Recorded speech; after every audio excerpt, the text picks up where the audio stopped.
Mbaje kubaha kaze nshuti banywanyi bacu kuri mwese mumviriza amakuru n'ibiganiro dutambutsa kuri imboresha kuri yacu ari nayo yanyu ya Burundi TV. Aka kanya amakuru akomeye cyane yeje kudushikirana amakuru turibuze kugaruka ko mu buryo bw'idonido avugwa nga mu gihugu cy'u Burundi, avugwa mu gihugu cy'u Rwanda n'ayavugwa mu gihugu kibanye ca Kongo. Aka kanya amakuru akomeye cyane yeje kudushikira turaza kuyagaruka ko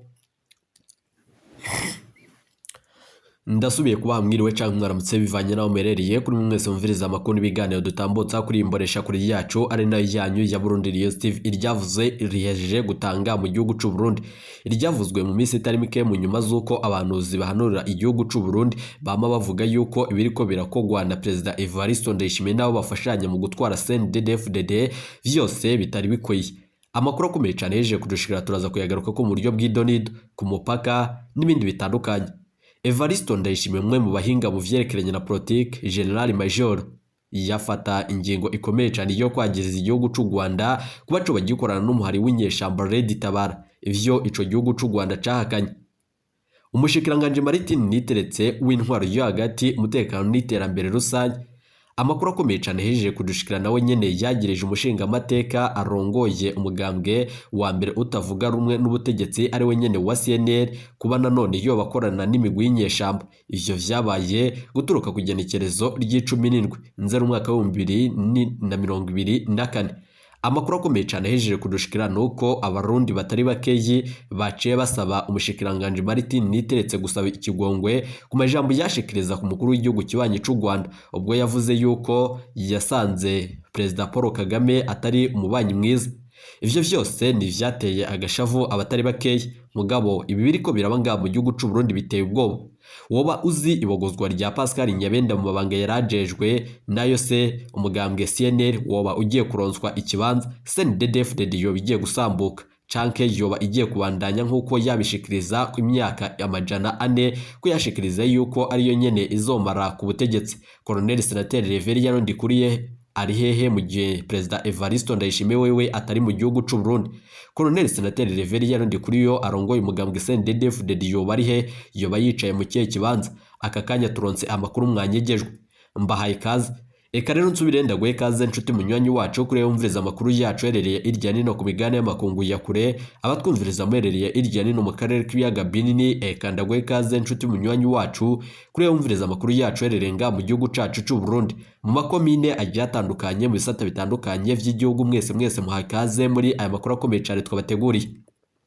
Eka rero nsubire ndaguhe kaze kuri yumviriza amakuru yacu ringa ku mugwa mukuru wa politique Gitega, abatwumviriza muherereye irya nino mu gisagara c'ubudandaji Bujumbura mwese muhaye kaze. Eka nsubire ndagukengurukire cyane nshuti munywanyi kuri waje gupyonda ijambo sabone kuba tarabikora akaniko karyo ndagusaba muri musi video urabanditse ijambo sabone pyondeko uracabona rakazujyana nawe nyine pyondeko hama tuje turabana amakuru y'ibiganiro dutambutsa kuri Burundi TV. Ndabibutse yuko ayira amakuru avugwa mu bisata bitandukanye, gisata ca politique umutekano n'agateka zina muntu mukatorezwa n'umugwa wamenyesha amakuru muhinga akorera nga mu gihugu cacu cy'u Burundi n'abandi bakorera irya nino mu karere k'ibiyaga binini. Ingingo nkuru turazifatira kuri aya makuru akomeye cyane ahejeje kudushikira nga mu gihugu cy'u Burundi mu nyuma z'uko abarundi batari bakeyi bababa amajana baraye ku rubibe bashaka kuyambuka bashika nga mu gihugu cy'u Burundi, ariko abategetsi b'u Burundi bakabangira. Igisirikari cy'u Rwanda cariko kirakizura ku rubibe, nanone cababwiye yuko bakwiye gutuza kandi bagatunganirwa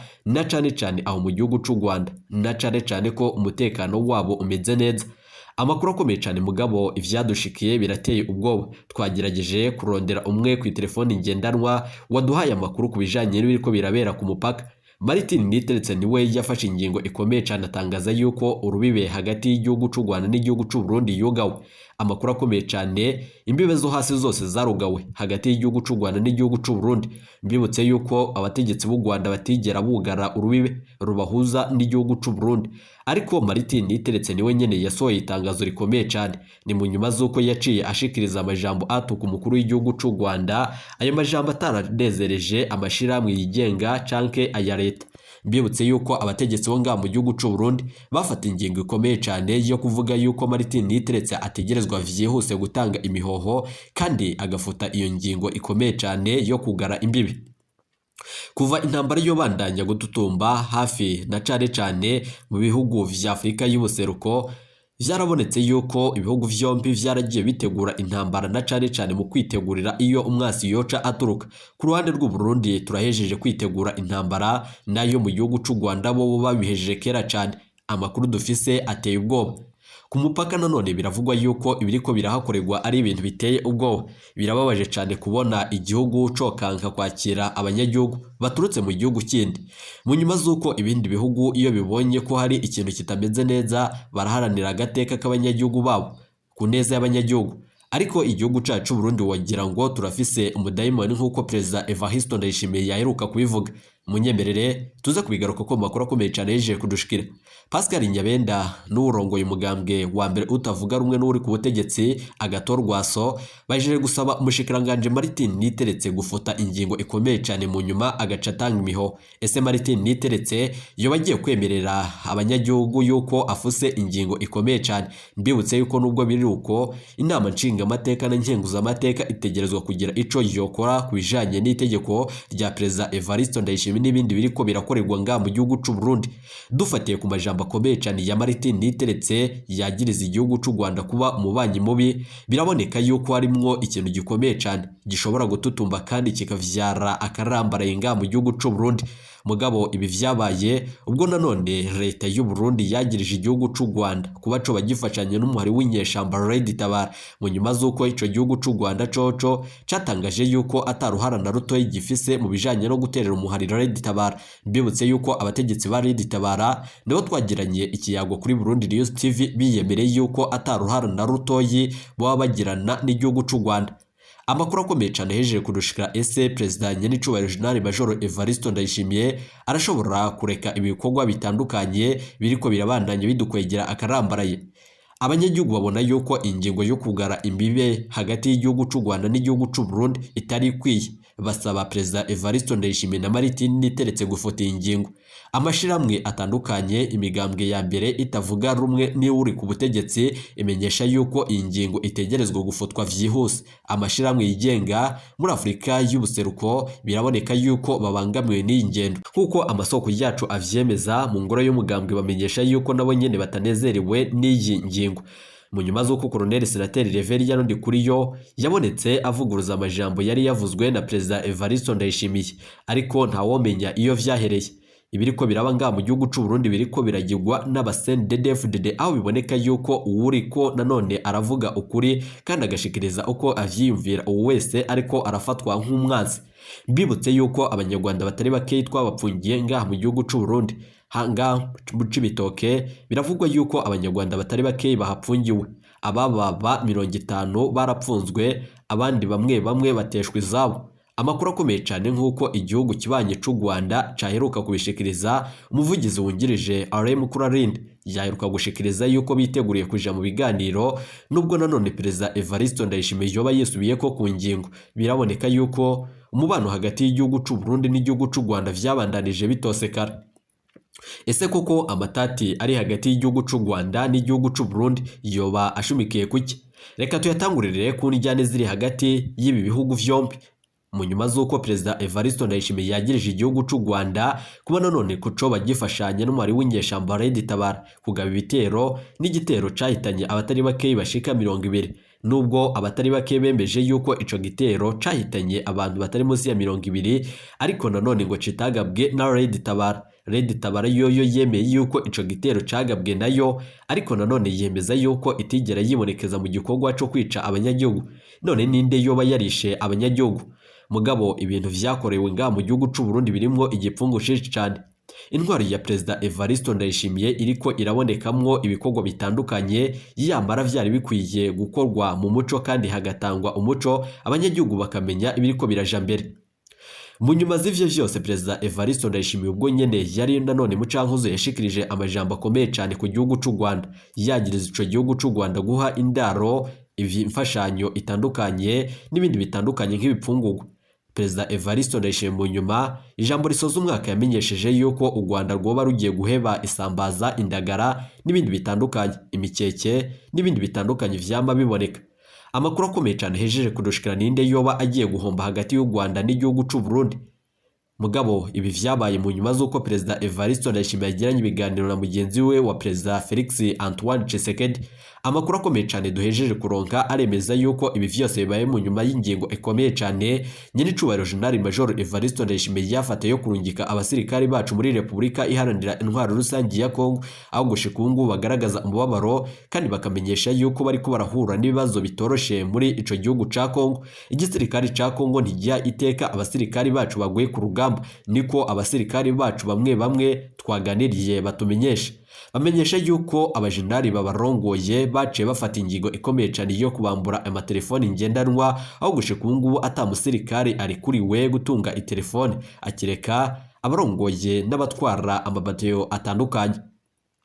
Amakuru akomeye cyane hejeje kudushikira tukiri kuri iyo ngingo hagati y'igihugu cy'u Rwanda n'igihugu cy'u Burundi, vyaravuzwe yuko nanone hari amatati ariko arahuza ibi vyose, nkuko Colonel Senateri Reverien Ndikuriyo arongoye umugambwe uri ku butegetsi wa CNDD-FDD yabishikirije. Yamenyesheje yuko imigambwe yompi ikwiye kwicara hamwe igashira imbere ibiganiro, mu nyuma z'uko Perezida Evariste Ndayishimiye wewe yafata ingingo ikomeye cyane yo kuvuga yuko ibiganiro vyananiwe.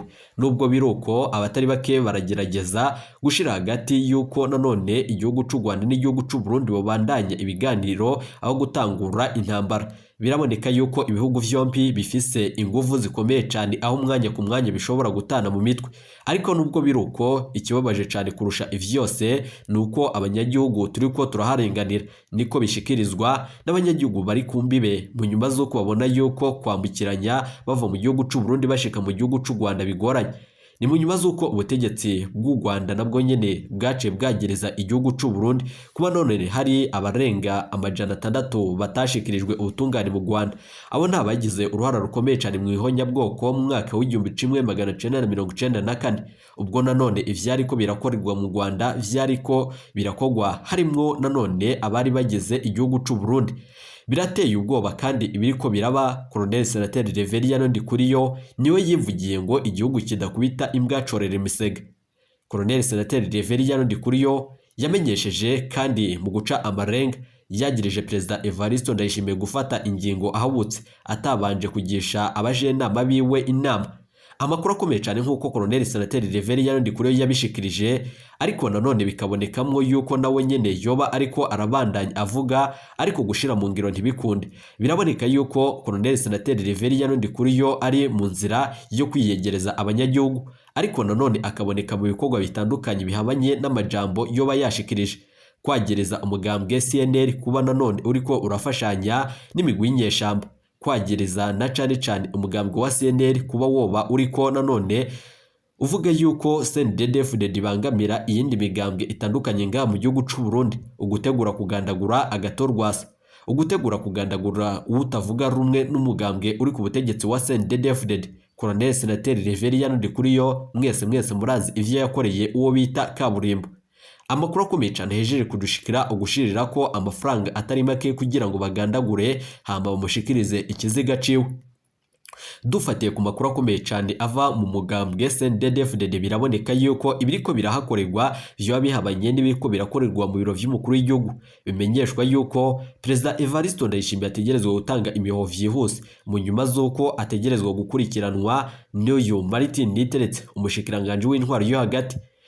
Amakuru akomeye cyane hejeje kudushikira Pascal Nyabenda, abatari bake bahejeje kwibaza imvo yoba yabogojewe mu mabanga. Yo bari mu bari bariko baragira Perezida Evariste Ndayishimiye inama bamusaba yuko atokwibonekeza mu bikorwa bitandukanye vyo gutegura kugara imbibe. Na cane ko Pascal Nyabenda yabona yuko ibi vyose biriko birakogwa na Perezida Evariste Ndayishimiye bidashakira ineza abanyagihugu, ahubwo bishobora kubashira mu gihombo. Abarwizatunga batandukanye bama badandaza ibicuruzwa bambukiranya urubibe hagati y'igihugu cy'u Rwanda n'igihugu cy'u Burundi barafise ibihombo, baratewe umutima uhagaze n'ibikogwa bitandukanye biriko biraboneka.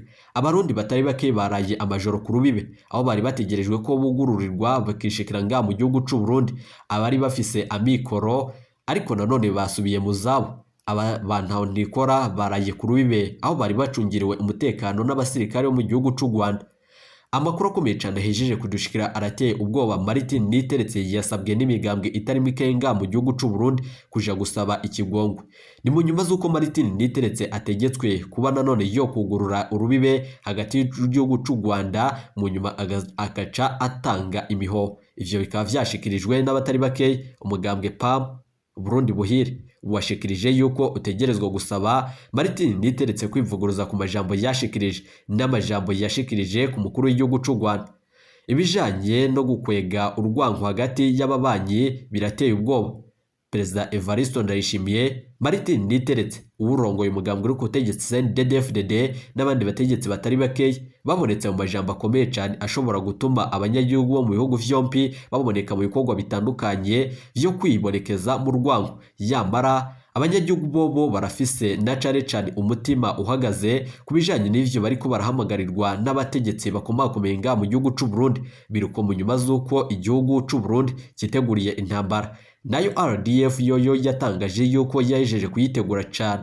Ni mu nyuma z'uko yoyo itangaza yuko itazigera igwanira mu gihugu cayo, ahubwo aho intambara yaturutse ariho bazogwanira. Mbibutse yuko kuva RDF yatangura urugamba ntirigera itsindwa na gatoya. Mbibutse yuko kuva igisirikare cacu cy'u Burundi cotangura urugamba ntitwigera dutsindwa. Ariko birababaje cyane kuba igihugu kibanye cy'u Rwanda kuba tucagiriza ibikorwa bitandukanye, mu nyuma z'uko abatari bake babona yuko igihugu cy'u Rwanda caragiye gifashanya n'igihugu cy'u Burundi mu bikorwa bitandukanye mu kugarukana amahoro n'umutekano. Mbibutse yuko ikimenyesha makuru igihe cyo mu Rwanda catangaje yuko u Rwanda rwatabaye igihugu cy'u Burundi inshuro zirenga 5, niko amasoko yacu avyemeza. Ingabo z'u Burundi zari zikwiye gufashanya n'ingabo z'u Rwanda mu kugarukana amahoro no mu kwiyungayunga ku bikorwa bitandukanye bizozanira abanyagihugu ingirakamaro na cane bizozanira abanyagihugu iterambere. Ariko ivyabaye biteye ubwoba mu nyuma z'uko bose badashaka kugira na cane ico bashikiriza. Perezida Evariste Ndayishimiye ategerezwa kwivuguruza ku majambo akomeye cyane niko asabwa na Denis Bucumi Nkurunziza, umutambukanyi w'umuhisi Perezida Petero Nkurunziza. Mbibutse yuko Perezida Evariste Ndayishimiye yagerezwa kuba yarishe kandi akaba ariko aranyonga vyigirwa nanone n'irage rya Nkurunziza. Birateye ubwoba ibiriko birakogwa nga mu gihugu cy'u Burundi. Birababaje cyane kandi biteye ubwoba n'igishika kuri nanone aba bategetsi bakomakomeye, ubwo nanone babogojwe mu mabanga harimo Pascal Nyabenda, General Jules Ndihokubwayo. Vyo biteye ubwo umwanya baba bahije kwifashanya na cane n'abagerageje gutembagaza ubutegetsi mu mwaka wa 2015.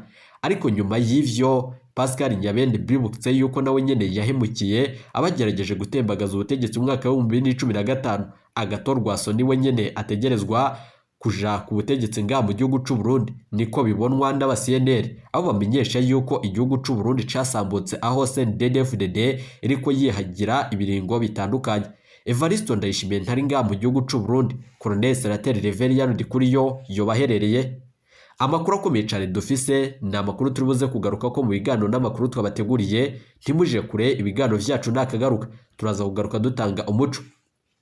Umugambwe CNL usaba Perezida Evariste Ndayishimiye ugasaba na CNDD-FDD kugurura urubibe hagati y'igihugu cy'u Burundi n'igihugu cy'u Rwanda, kuko wowo ubona yuko ibiriko birakorerwa abanyagihugu ari ibintu bidafise aho bihuriye na politiki y'igihugu. Amakuru akomeye cyane hejeje kudushikira umwanya ku mwanya abanyagihugu barashobora guhamagarirwa amabarabara. Dufatiye ku makuru akomeye cyane ariko aratangazwa n'ibimenyesha makuru bitandukanye, biraboneka yuko hagati y'igihugu cy'u Rwanda n'igihugu cy'u Burundi umubano ugiye kubandanya utosekara. Yamara vyari bitegerezwa kuba ibintu vyoshirwa mu ngiro. Evariste Ndayishimiye yoba yarahenzwe na Perezida Felix Antoine Tshisekedi wa Kongo. Yamara Perezida Paul Kagame yamba yiteguriye kuja mu biganiro hagati y'igihugu cy'u Burundi canke abandi bipfuza guhungabanya umutekano w'u Rwanda.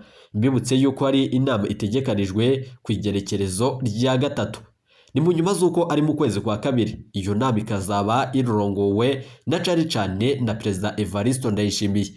Hari abitaba iyo nama bataramenyekana, ariko bikavugwa yuko iyo nama ari iy'umugwi mushasha ugwanya leta y'u Rwanda. Niko amasoko yacu yemeza, nubwo nanone atavyemezo turagira turacarondera umuco kuri ivyo vyose. twagerageje kurondera umwe mu bagize uruhara rukomeye cyane mu gutembagaza ubutegetsi ngaha mu gihugu cy'u Burundi kugira ngo aduhe umuco ku makuru ariko arakwiragizwa ku bijanye no kugaba igitero gikomeye cyane ku kirimba c'umukuru w'igihugu ntaragira ico yishura. Turaza kugaruka tubashitsa ko amakuru akomeye cyane twabateguriye. Nubwo biruko Pascal Nyabenda arageramiwe nayo agatorwaso nawe umwanya ku mwanya arashobora gutabwa mu mvuto. Uguhagarika umutima wa Perezida Petero Nkurunziza vyabayemwo kubizigirwa b'umukuru w'igihugu nyene w'ico gihe, nayo uguhagarika umutima kwa Nyenicubahiro Jenerali Major Evariste Ndayishimiye gushobora gutegwa n'abansi biwe bivanye nuko ibi bitigera biboneka ngaha mu gihugu cy'u Burundi. Mbaye ikaze ntimuje kure ibiganiro vyacu nakagaruka.